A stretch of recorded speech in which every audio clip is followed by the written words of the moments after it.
జగన్ ఒకవైపు బస్సు యాత్ర చేస్తుంటే ఎక్కడెక్కడోళ్ళు వస్తున్నారు, కలుస్తున్నారు, ఆయన మాట్లాడుతున్నారు, సంతోషపడుతున్నారు, సంబరం చేసుకుంటున్నారు.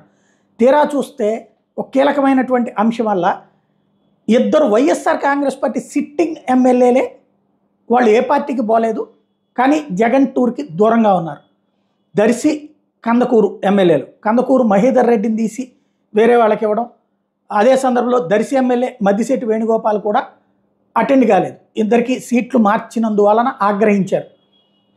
వాళ్ళు ముందు వద్దన్నారు, అంటే వాళ్ళు అలిగారు, రాజీనామాలు చేస్తే ఆయన కన్విన్స్ చేసుకొచ్చాడు జగన్మోహన్ రెడ్డి. కన్విన్స్ చేశారు కాబట్టి వాళ్ళు అవతల అభ్యర్థిని వదిలేశారు, అడ్డుపడకుండా, ఇండిపెండెంట్గా చేయకుండా, అలాగే అవతల పార్టీలోకి చేరకుండా. అలాగని చెప్పేసి తట్టుకోలేకపోతున్నారు. అందుకనే జగన్కి దూరంగా ఉన్నారు. రేపు జగన్ గెలిస్తే కనుక మళ్ళీ వాళ్ళు వచ్చి సర్దుకుంటారు.